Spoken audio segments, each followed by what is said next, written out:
Hello दोस्तों, तो स्वागत है आपका हमारी नई कहानी में।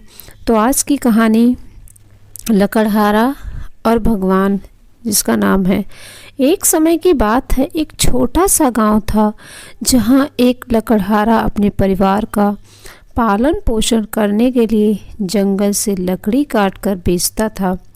वह बहुत मेहनती और ईमानदार व्यक्ति था, लेकिन उसके पास बहुत कम साधन थे।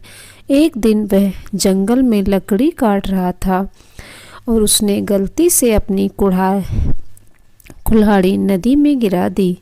नदी का पानी बहुत गहरा था और लकड़हारा अपनी कुल्हाड़ी को निकालने में असमर्थ था। वह बहुत दुखी हुआ और भगवान से मदद की प्रार्थना करने लगा।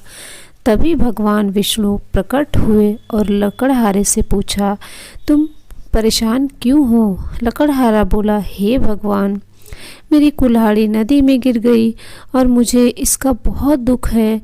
मेरे पास और कोई साधन नहीं है जिससे मैं अपने परिवार की ज़रूरतें पूरी कर सकूं। भगवान ने अपनी माया से नदी में से सोने की कुल्हाड़ी निकाली और लकड़हारे से पूछा, क्या यह तुम्हारी कुल्हाड़ी है? लकड़हारा ने कहा, नहीं, यह मेरी कुल्हाड़ी नहीं है। मेरी कुल्हाड़ी तो साधारण लोहे की थी। फिर भगवान ने चांदी की कुल्हाड़ी नदी से निकाली और पूछा, क्या यह तुम्हारी कुल्हाड़ी है? लकड़हारा ने फिर से कहा, नहीं, यह मेरी कुल्हाड़ी नहीं है। मेरी कुल्हाड़ी तो साधारण लोहे की थी।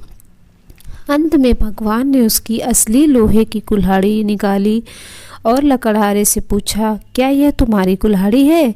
लकड़हारे ने खुशी से कहा, जी हाँ, यह मेरी कुल्हाड़ी है। भगवान ने उसे सोने और चांदी की भी कुल्हाड़ी दे दी और कहा, तुम्हारी ईमानदारी देखकर मैं खुश हुआ। ये तीनों कुल्हाड़ियाँ तुम्हारी हैं। लकड़हारा बहुत आभारी हुआ और भगवान का धन्यवाद किया। वह घर लौटा और अपने परिवार के साथ खुशहाल जीवन जीने लगा। उसने अपनी ईमानदारी और मेहनत और भगवान की कृपा से अपनी सारी समस्याओं का समाधान पाया। इससे यह सीख मिलती है कि हमें हमेशा ईमानदार होना चाहिए, चाहे कुछ भी हो जाए। धन्यवाद।